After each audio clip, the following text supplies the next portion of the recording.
Hoy te traigo un vídeo cargado de recomendaciones de libros cortos perfectos para leer si tienes poquito tiempo o para leer en un par de días o 3, no sé. Bueno, libritos cortos. Los lees ya cuando tú quieras. Si quieres saber cuáles son los 25 libros que he seleccionado, pues quédate, que allá vamos. Hola, ¿qué tal? ¿Cómo estás? Espero que muy bien. Yo soy Laura, esto es La Guay de Sí y os voy a contar algo que probablemente ya sabéis, que es febrero. Por fin se ha acabado este eterno mes de enero. O sea, madre mía, qué mes. Y bueno, hemos llegado aquí, estamos en febrero y en febrero se celebran dos iniciativas, se promueven dos iniciativas por parte de dos compañeras a las que yo tengo mucho cariño y admiración, que consisten en leer libritos cortos. Por un lado tenemos el Little February de Laia, de Quién te lo ha dicho, que consiste en leer durante este mes libros de hasta 280 páginas, ¿no? 28 días, 280 páginas. Y me he enterado también, o igual ya lo sabía y se me había olvidado de un año para otro, que Rosario de Señorita Devora Libros también tiene una iniciativa que es Febrero Breve, que pues también consiste en leer libritos cortos en este mes de febrero, en este mes que es el más corto del año. Entonces he estado hurgando por aquí en mis estanterías buscando libros cortos para recomendaros y he seleccionado ni más ni menos que 25. Evidentemente no va a ser un vídeo al uso de los míos donde os hablo largamente cada uno de estos vídeos, porque si no acabamos el mes y todavía no habéis terminado de ver el vídeo. Así que os voy a hablar por encima, muy brevemente, de estos libros, dándoos unas pinceladas y ya elegís cuáles queréis leer si es que alguno os llama la atención. También, como son cortos, creo que tampoco hace falta meterse demasiado en ellos. Y lo dicho, tenemos 25, si no he contado mal, que no sería raro. Igual hay 24, igual hay 27, quién sabe. Yo creo que son 25. Allá vamos. Bueno, sin orden ni concierto, ¿vale? Según están aquí. Vale, el primero de ellos también nos serviría para el marzo asiático, que ya lo vemos por ahí en el horizonte, es El biombo del infierno de Ryosuke Akutagawa. Akutagawa fue un autor japonés bastante importante del siglo XX y es especialmente reconocido como cuentista, como escritor de historias cortas. De hecho, uno de los premios literarios más importantes de Japón es el premio Akutagawa, que se da un par de veces al año, si no me equivoco, y tiene que ser siempre a novelas cortas y autores, no sé si es noveles o jóvenes, no sé, tiene como algo así, y es un premio que normalmente catapulta a los escritores y escritoras que los ganan, y de hecho se traducen muchos de los libros de literatura japonesa contemporánea que nos llegan, que no sean de nombres ya prestigiosos y ya reconocidos internacionalmente, normalmente son ganadores de la Akutagawa. Y bueno, este es un cuento que también lo tenemos editado en algunas compilaciones de cuentos que hay de Akutagawa. Aquí vendría sueltito, ¿no? Esta edición de Nórdica que está súper chula con ilustraciones de Marta Gómez Pintado, que es que le van de maravilla. O sea, las ilustraciones son una auténtica pasada, hay un montón de detalles. Y nada, este cuento es además un poquito oscuro. Además nos va a permitir viajar atrás en el tiempo, ¿no? A una época samurái en Japón, y nos va a permitir conocer un poquito más del pensamiento budista. Vamos a tener un señor que trabajan para él, pues un señor prestigioso, un señor feudal, que trabajan para él diferentes personas y le va a encargar a un pintor que le pinte un biombo con la representación del infierno budista, ¿vale? Aquí se nos explica un poco más porque en la traductora, que es Rumi Sato, que a mí me gusta mucho, ha hecho una labor de notas al pie de página que no es súper extensa, pero para lo suficiente para sacarte de la historia, pero sí para aportarte información muy útil, ¿no? Si no tenemos ningún tipo de conocimiento de budismo o de cómo funciona en Japón, para llegar a capas más profundas de la historia. Le va a pedir que pinte este cuadro y van a pasar cosas porque, bueno, van a chocar un poco las dos personalidades porque el pintor es así, como que él se cree el mejor pintor, o lo es, pero él tiene como mucho ego y demás, y bueno, van a tener una serie de enfrentamientos personales y hasta ahí voy a leer y ya estaría. Vale, el siguiente, y bueno, os los voy a decir, si no me lleva mucho tiempo, que igual esta es una mala idea. Tiene 94 páginas y ya veis, 94 páginas cortas. La siguiente es una novela de Alfaguara y se trata de Las indignas de Agustina Bazterrica, que se editó en 2024. De hecho, hay una reseña específica en el canal que dejaré por aquí. Últimamente siempre digo mal hilado, pero bueno, ya sabéis dónde están los vídeos enlazados. Y esta es una novela que tiene 181 páginas y es una novela que se devora porque engancha muchísimo.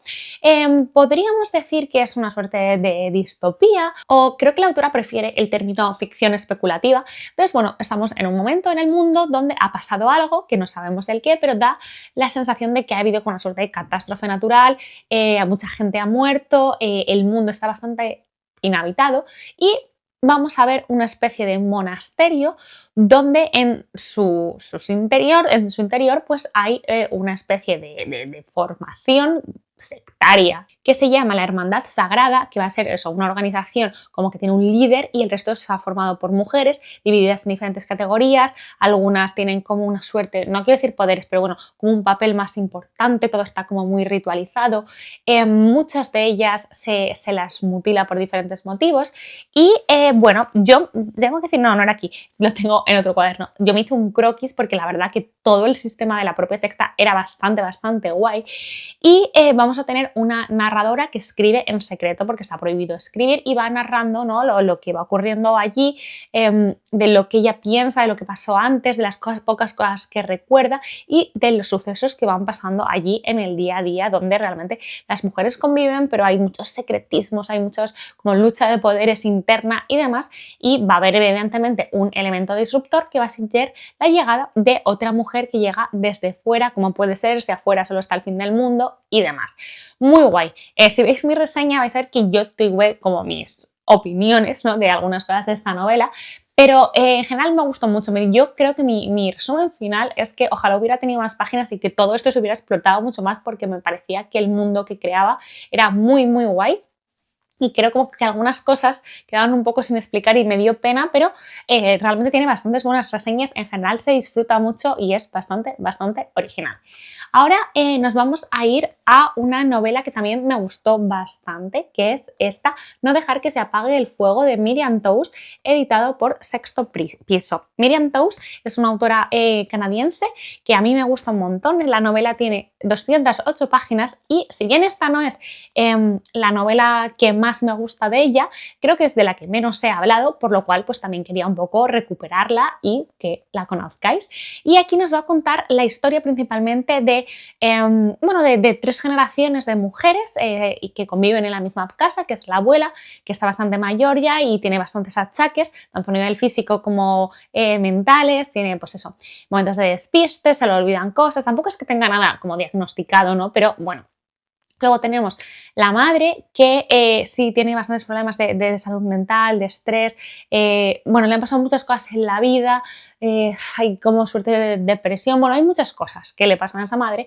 Y luego tenemos a la hija que es bastante pequeña, pero esas niñas preadolescentes que se tienen por la situación familiar, se ven obligadas a crecer y crecen como con muchos miedos y con mucha ansiedad que todo se derrumbe a su alrededor y tratan de tenerlo todo bajo control. A mí me dio mucha ternura y mucha ansiedad esa niña y vamos a conocerlas en un periodo donde pues la familia va a ampliar porque resulta que la madre está embarazada. Es una novela muy tierna con toques de humor, ¿no?, porque la abuela es un personaje muy curioso, ha vivido mucho y cuanto más leemos en la novela, cuanto más vamos avanzando, más descubrimos por cómo han llegado estas mujeres al momento actual, todas las cosas que han tenido que vivir, las pérdidas que acarrean a cuestas. La autora creció en una comunidad menonita y siempre hay pinceladas a esto en todas sus novelas y en este caso es la abuela la que va a hablar más de esto, como que salió de aquello. Pero bueno, claro, su infancia y toda su educación está muy marcada por eso. Muy guay para los que os gusten las novelas que tratan eso, las relaciones entre abuelos y nietos, entre personas mayores y gente más pequeña. Una montaña rusa de emociones esta novela, la verdad que sí. Volvemos a Nórdica para recomendaros este libro. En concreto os quería recomendar un cuento que es La fiesta en el jardín, de Katherine Mansfield. Esta edición es súper chula con unas ilustraciones preciosas de Carmen Bueno. O sea, este libro es una joya, y Katherine Mansfield, lo mismo que Akutagawa, fue una gran cuentista, una gran relatista y aquí La fiesta en el jardín es, yo creo, el que es como objetivamente uno de sus mejores. Todo el mundo, yo no he leído todos sus cuentos, ¿no?, pero que todo el mundo dice que es increíble. A mí me gusta muchísimo y de hecho personalmente me parece una reescritura del mito de Perséfone en cierta manera. Ya me diréis qué pensáis si lo leéis y bueno, en realidad nos va a hablar de una familia acomodada que va a celebrar una fiesta en su casa y iban a pasar cosas y no voy a contar más porque es un cuento. Y algo que me gustó mucho, que yo no sabía cuando me hice con este libro, es que no solo viene la fiesta en el jardín, sino que viene un segundo relato, que es La señorita Brill, que me gustó mucho, me dio mucha pena este cuento y nos cuenta, yo creo que es el día, un domingo, un sábado, en la vida de una mujer mayor que vive sola y las cosas que hace, ¿no? Y que le pasan ese día, pues que va al parque y tal. Me dio mucha penita, lo recuerdo con mucha nostalgia y estaba viendo ahora algunas de las ilustraciones y me transmitía un poquito lo mismo. Y este libro tiene tan solo 80 páginas. Lo metéis en el bolso y en el metro te lo vas leyendo, una joyita. Vale, un libro que leí este año y que me gustó un montón es ¿Por qué Venus rozó una violeta el día en que nací? Socorro este nombre, de Mona Hobrin, editado por Lince. Esta novela tiene tan solo 119 páginas, o sea, yo estoy muy por debajo de las 280 que nos propone Laia. Este libro va a beber mucho de La montaña mágica de Thomas Mann, me alegré mucho de leerlo junto. No es que haga falta leerse la montaña mágica antes, ni muchísimo menos, simplemente que si lo has leído pues puedes ver las referencias. Y nos va a contar cómo dos hermanas que estaban muy unidas cuando eran jóvenes, pues ya no lo están tanto, han pasado diferentes cosas en su vida y las conocemos en un momento en el que la narradora, que es una de las hermanas, va a buscar a su hermana al hospital donde está ingresada y se van a ir juntas a un hotel en las montañas, como pasar allí unas semanas desconectando, como de vacaciones y un poco tratando de conectar entre sí de nuevo. Y bueno, vamos a ir viendo qué ha pasado en esta familia, cómo es la relación con los padres, cómo es la vida de cada una de ellas, cómo se van a sentir en este lugar que está apartado, porque al final, bueno, cuando te alejas de todo parece que ves las cosas desde otra perspectiva, al mismo tiempo parecen que está como en otra suerte de otro mundo, con otras reglas, con las que pueden actuar quizás impunemente sin que afecte a las demás, y van a ver si es posible o no un acercamiento de nuevo entre ellas. Me gustó mucho este libro, tengo un montón de notas apuntadas. En mi reseña de Instagram, si la queréis buscar, seleccioné algunas de las frases que más me impactaron de este libro porque no fueron pocas. Me encantó la historia, pero también me gustó sobre todo cómo estaba escrita. Tengo muchos libros de nórdica en general porque leo mucho esa editorial y luego que ellos tienen como estas ediciones que hacen tan chulas de cuentitos sueltos, entonces claro, se prestan mucho para leer en este tipo de ocasiones. Esta vez, ahora os quiero hablar de Almuerzo en el Café Gotham de Stephen King, en la edición que está ilustrada por Javier Olivares, que es súper chula. Las ilustraciones son una pasada, le van perfectamente. A ver, tampoco os voy a enseñar aquí muchas que hagan demasiados spoilers. Aquí, bueno, tenemos a un señor, ¿vale? Que llega un día a su casa y se encuentra que su mujer le deja una nota y le dice que le deja, que se va, que no va a volver.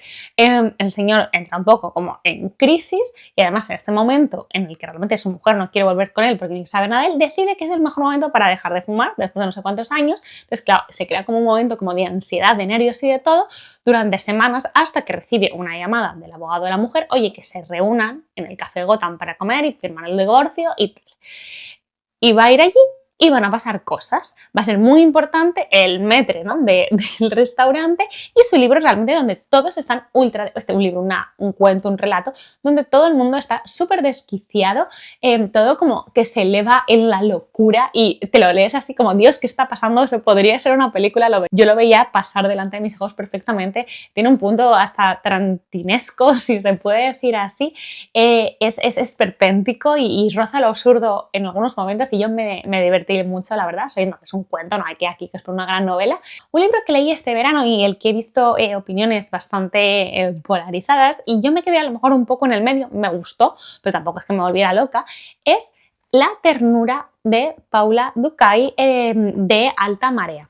Tiene 114 paginitas y es un libro que yo leí en verano y que la verdad que recomiendo mucho leer en verano porque tiene unas vibes totales, ¿no? Como de relajado, además eso está ambientado en verano y nos va a contar la historia de dos personas que son compañeros de trabajo. Él es más mayor que ella, está casado, tiene hijos y bueno, son amigos. Es una relación en realidad un poco inclasificable y de hecho el libro yo creo que busca reflexionar sobre todo sobre eso, ¿no? Como cómo son las relaciones humanas, si hay necesidad de categorizarlo todo, si realmente categorizar luego nos ayuda a entender las cosas que no son tan fáciles. Se puede querer a dos personas. Realmente este señor que tiene su mujer y su hija y sus cosas quiere a esta persona como algo más que una amiga. No, es ¿dónde acaban los límites de una amistad y otro? ¿Se podría considerar infidelidad lo que está pasando aquí o no, cuando realmente no está pasando nada? Es un poco, estas son las cosas de las que se habla en la novela, ¿no?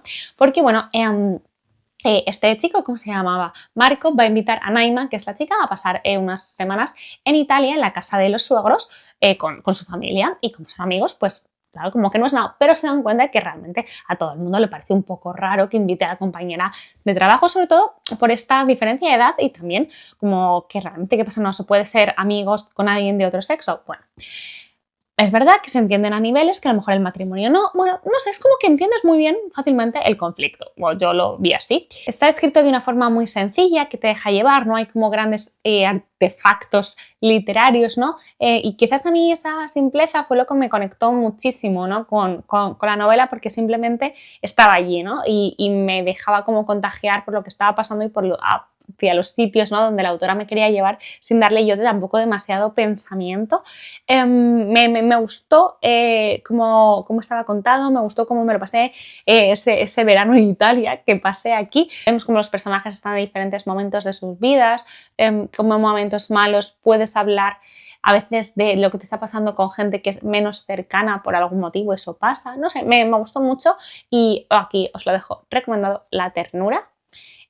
Luego tenemos otro libro que también leí este verano y que es una colección de cuentos que se llama Ahora que nadie nos mira, de Paula Camino, editado por Tres Hermanas y que tiene 109 páginas o así.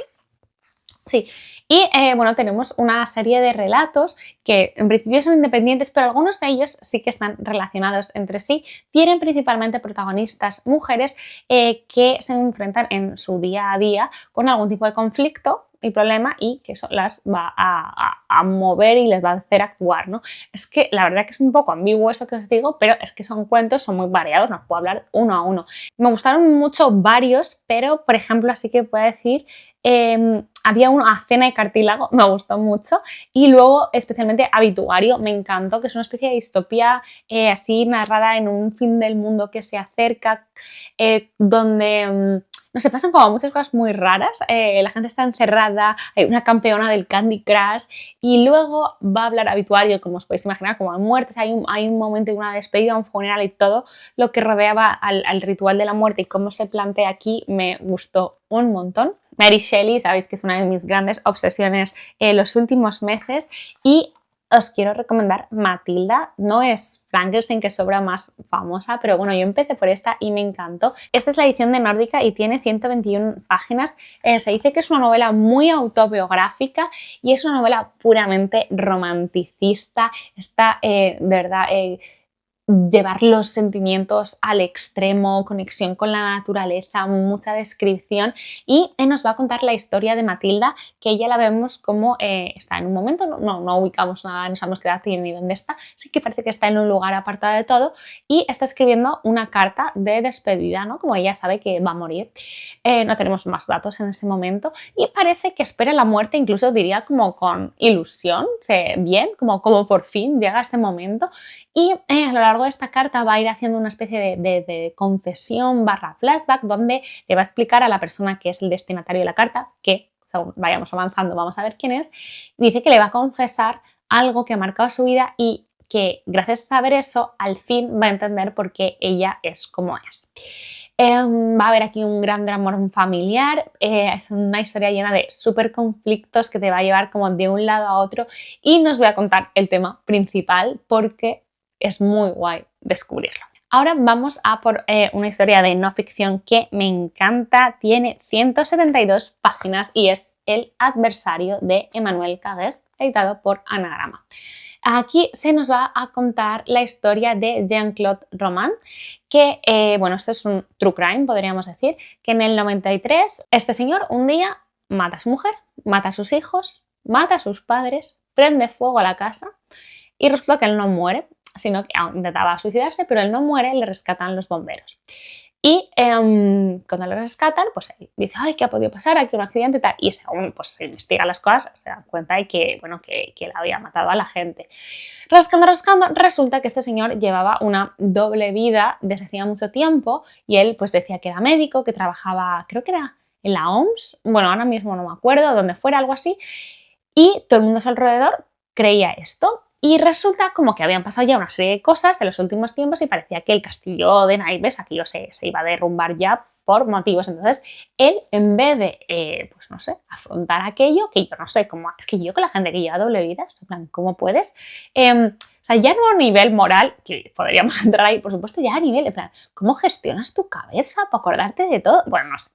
Él, en vez de, pues tío, no sé, decir la verdad o huir o quitarte a ti mismo de en medio, pues decide quitar a todos los demás de en medio. Entonces, Emmanuel Carrer aquí cuenta cómo él se entera de este caso, cómo nos cuenta todo lo ocurrido ahí y también un poco cómo él va a la cárcel a visitar a Jean-Claude, está en los juicios y demás, y bueno, pues se mete hasta la cocina un poco para buscar entender, ¿no?, el origen de esta atrocidad, el origen del mal, y ya os aviso que él no sale del todo indemne porque cómo no vas a salir afectado de todo esto. ¡Wow! Este libro me encantó, es un historión. Ahora vamos a hablar de una autora que os tengo frita de hablar de ella, pero que me encanta, que es Yoko Ogawa, y he seleccionado El embarazo de mi hermana, editado por Funambulista. Tiene 120 23 páginas, pero, o sea, mirad qué páginas quiero decir. Y este es un cuento súper, súper oscuro. No lo recomiendo especialmente leer si estáis embarazadas y no se lo regaláis a alguien que esté embarazada. Es un cuento oscuro, oscurito, oscurito. Y tiene una narradora que nos cuenta que su hermana está embarazada y va a ser una suerte de diario del embarazo. Pero, ¿cómo os cuento esto? Bueno, para empezar, ella como que no se alegra especialmente que la hermana esté embarazada. Ella vive con la hermana y con el marido por situaciones familiares que el libro nos va a explicar. Y es un libro que es muy sensorial, ¿no? Como van a comer mucho, todo como se narra es como muy, no sé, como que te causa cierta repugnancia. Y como digo, tiene un punto oscuro, pero es que no os puedo decir más. Pero es muy guay. O sea, de verdad, es muy guay. Esta señora, yo cuando leí este libro digo, o sea, ¿qué acabo de leer? Y me lo leí un par de veces, no porque no lo había entendido, sino como para recrearme, ¿no? Una vez conocí al final, en plan, wow. Otro librito muy guay, muy bonito, que ese sí que es como un poco cozy, es El festín de Babette de Isaac Dinesen, editado por Nórdica, también ilustrado por Noemí Villamuza, que amamos, es el trabajo que hace aquí y tiene 109. Nos va a contar la historia de una población, es un pueblecito pesquero, creo que era en Noruega, en el que llega, siglo XIX, si no me equivoco, de repente pues una señora que va a ser Babette, que llega desde Francia, el contexto lo vamos a conocer en el libro, y va a empezar a trabajar para la casa de unas hermanas, que ellas eran las hijas de un párroco que, bueno, que murió. Y mucho tiempo después, Babette les va a decir que quisiera rendirle homenaje al padre y así que va a cocinar, si les parece bien, para todo el pueblo.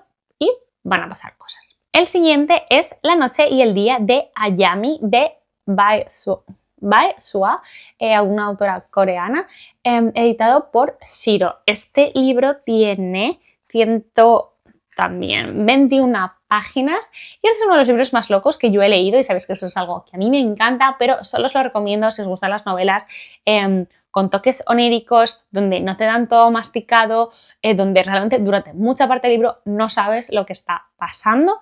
Va a haber diferentes capítulos, diferentes narradores y vas a ir viendo cómo van convergiendo o no. No sabes quién te está diciendo la verdad, quién te está diciendo la mentira. Y no voy a decir nada más de la trama, pero todo el rato todo es súper raro.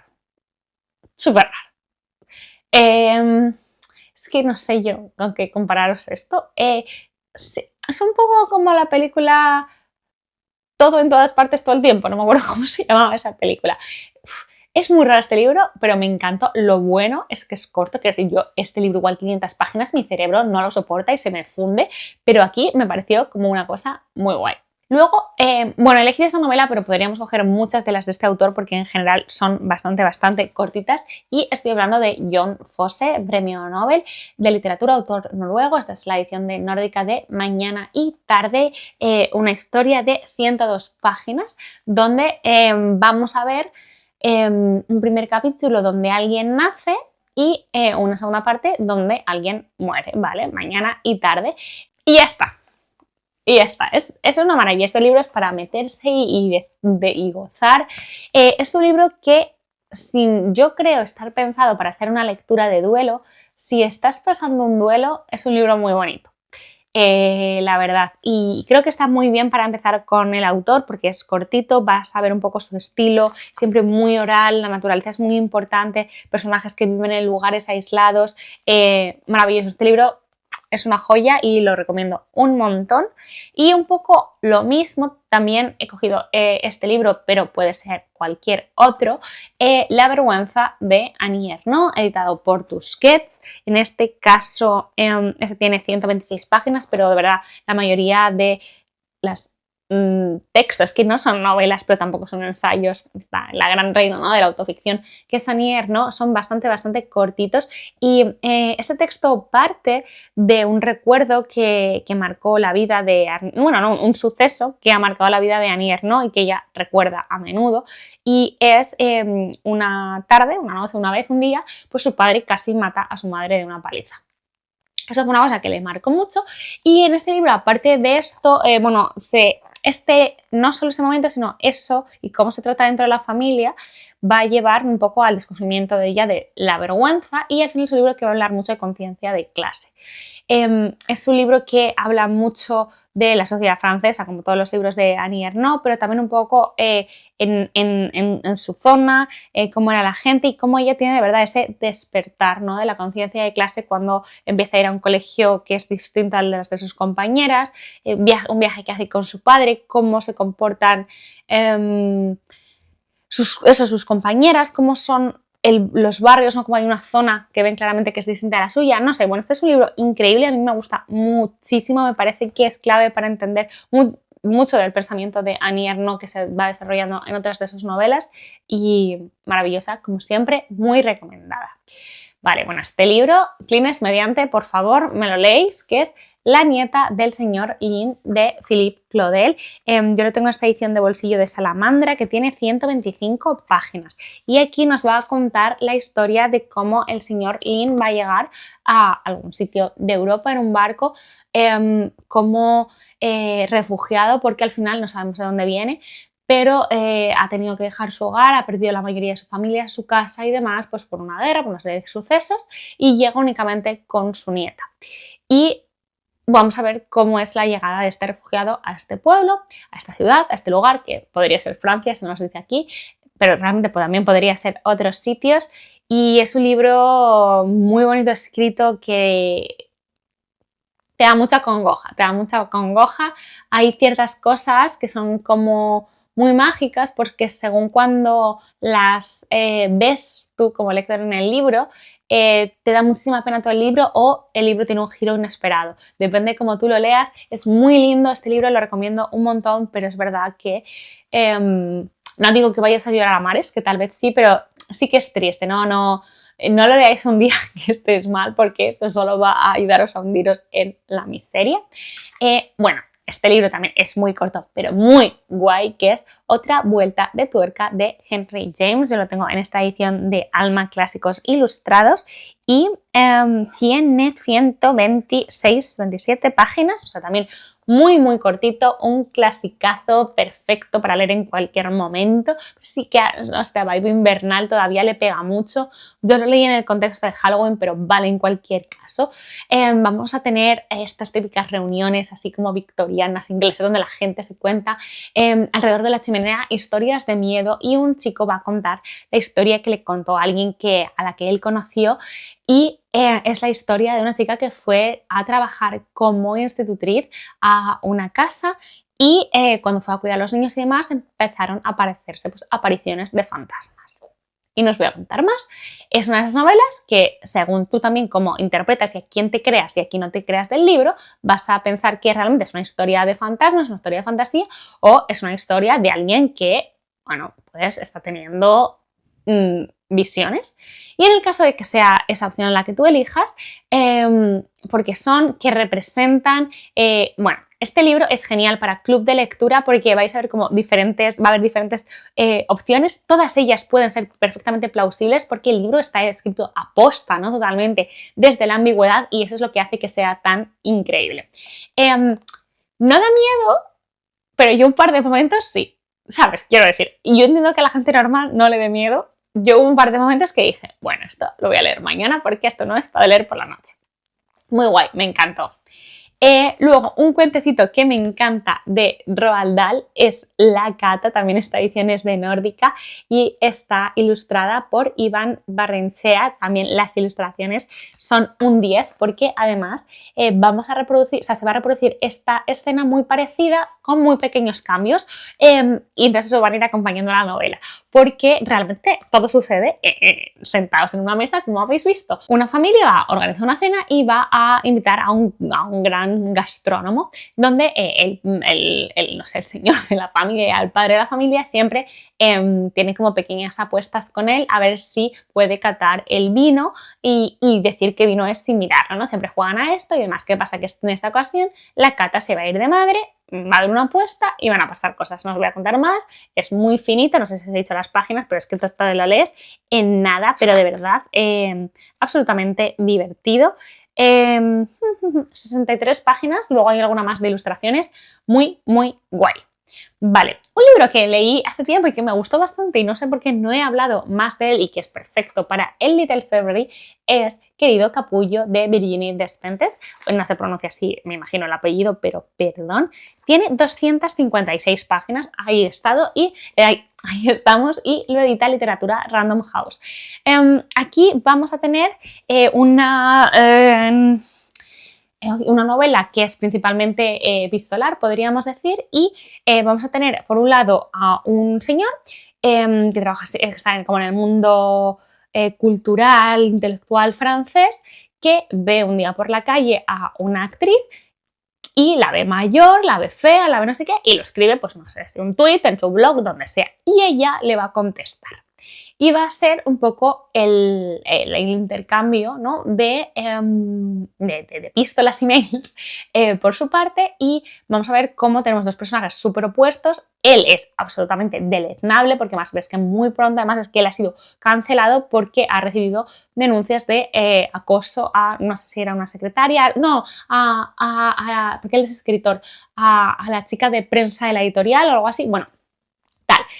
Y son dos personajes muy extremos, ninguno de ellos es horrible, él es bastante horrible, pero bueno, que ella, no quiero decir que ella sea perfecta, ¿no? Entonces van a tener grandes debates, se van a meter en muchos movidas y bueno, vamos a ver cómo se mandan emails durante mucho tiempo. Pues también va a hablar mucho de los círculos culturales en Francia, de lo intelectual, va a hablar de cine, va a hablar de muchísimos temas. Es un libro que abre todos los melones del mundo. A mí me gustó un montón porque además es un libro que no tienes que ir necesariamente con uno o con otro, evidentemente te vas moviendo, pero es un libro como que te invita también como a discutir tú con los propios personajes, a discutir contigo mismo, a tener conversaciones, ¿no? Y te plantea debates a ti mismo, ¿no? Sobre nuestra realidad, porque es una cosa que realmente se refiere muchísimo, ¿no? A nuestro presente, entonces eso es muy interesante. Bueno, Carcoma de Laila Martínez, editado por Amor de Madre, súper guay para leer porque en este mes y leer siempre porque es muy cortito, 138 páginas. Vamos a tener la historia de tres mujeres de una familia de 3 generaciones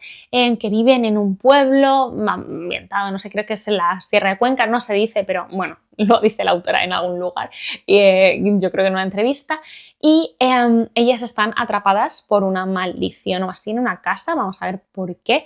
Es verdad que en esa casa viven la madre viven la abuela y la nieta, a priori la madre es una ausencia, pero vamos a ver si realmente es así, por qué no está.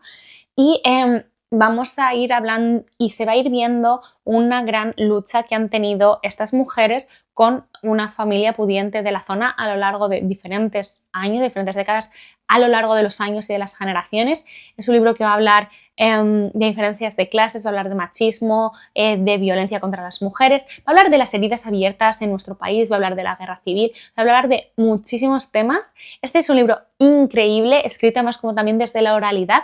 Tiene 2 voces, la de la abuela y la de la nieta, perfectamente diferenciadas. Son además 2 narradoras no fiables en diferentes momentos porque sus voces se contradicen. Muy guay. Es verdad que os tiene que gustar leer novelas un poco oscuras y que no os importe que haya toques, podríamos decir, fantásticos o de realismo mágico. La abuela podríamos decir que es una suerte de brujilla.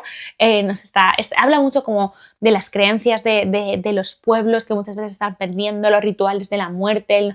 Bueno, increíble, increíble, increíble y os lo recomiendo un montón. No es el último, es el penúltimo libro, es Ru de Kim Thuy. Yo lo tengo en esta edición de Alfaguara que tiene 143 4 páginas. Ahora mismo lo edita Periférica. O sea, sigue disponible, pero no en esta edición. Y este es un libro muy guay. Kim Thuy es una autora vietnamita que a mí me gusta muchísimo. Y ella tiene un estilo muy particular escribiendo siempre. Hace sus novelas así como en capitulitos muy cortos, pero en este igual es incluso más. Y nos va a contar de forma muy fragmentaria, ¿no?, la vida de una mujer que emigró de Vietnam a Canadá. Cómo su familia se tuvo que ir de allí, bajo qué circunstancias. Es que es muy duro. Y cómo ella va a volver años después, qué se va a encontrar allí, cómo es la relación con sus hijos, con su madre, con todo, cómo es la relación consigo misma. Ella es muy poética escribiendo. De hecho, aquí nos dice que Ru en francés significa arroyo o de forma figurada flujo de lágrimas, de sangre, de dinero, y quiere decir en vietnamita canción de cuna. Ambas características atesora esta historia que nos hace surcar la guerra y la paz, el vacío y la exuberancia, la angustia y la felicidad, el horror y la belleza, al tiempo que nos mece con su lucidez, su sensibilidad y su delicadeza. A mí las novelas de esta autora, ya he leído varias, siempre me rompen el corazón, tienen bastante de autoficción, pero escribe increíble. Todo lo que he leído de literatura vietnamita, que es bastante poco, pero lo que he leído siempre es como muy lírico, muy poético, son de verdad libros que te apelan muchísimo. Yo tengo este libro demasiado anotado porque me llega muy dentro. Es una autora que os la recomiendo mucho. Ya os digo, Periférica tiene 3 o 4 libros de ella. Podéis leer cualquiera. Yo empecé por uno que se llama Man, que me gustó mucho porque trata el tema de la comida y la importancia que tiene a la hora de construir la identidad o de forma de cuidar la memoria. Maravilloso. Y el número 25, tengo que traer sí o sí, por supuesto, a Aki Shimazaki. Si tuviera que elegir una de sus obras para empezar y para recomendaros en este vídeo, sería Hozuki, la librería de Mitsuko, editado por Nórdica. Tiene 138 páginas y es el segundo de los libros de la pentalogía del Cardo. Os voy a dejar por aquí algún vídeo donde hablo de esta autora. Aunque es el segundo, se puede leer en desorden y este es el que yo recomiendo siempre, siempre para empezar. Nos va a contar la historia de Mitsuko, que tiene una librería de segunda mano en Japón. Y un día va a llegar a su librería una señora con la que, por casualidad, se van a dar cuenta que tienen algo que las une. Además, justo sus hijos, la señora esta tiene una niña y ella tiene un niño, se van a empezar a llevar muy bien y al mismo tiempo vamos a descubrir que Mitsuko tiene una doble vida porque por las noches hace algunas cosas, las fines de semana. Y hasta aquí os voy a contar. Es un libro genial para además empezar también con la literatura japonesa o para seguir explorándola. Es una autora que vive en Canadá, entonces habla de Japón como desde fuera, pero conociéndolo muy bien. Escribe de una forma muy minimalista, creo que es muy difícil que no guste y os la recomiendo muchísimo. Ya sabéis que soy una gran fan de Aki Shimazaki, la única autora que tiene 3 vídeos específicos en este canal dedicados a ella y perfecta para leer en este mes si os apetece uniros a alguna de estas iniciativas de leer libritos cortos. Y nada, estos han sido los 25 libros que te recomiendo. Espero que de verdad hayas podido sacar algún libro, por lo menos 1 o 2, que te hayan llamado la atención, aunque no sea para leerlos ahora, para leerlos en algún momento. Por favor, déjame en comentarios qué librito corto a ti te encanta, que siempre lo recomiendas, que fue muy especial para ti. Así, si no lo he leído, pues me lo apunto para leerlo lo antes posible. Te doy las gracias por ver este vídeo hasta el final. Espero de verdad que te haya gustado y nos vemos en el próximo. ¡Hasta luego!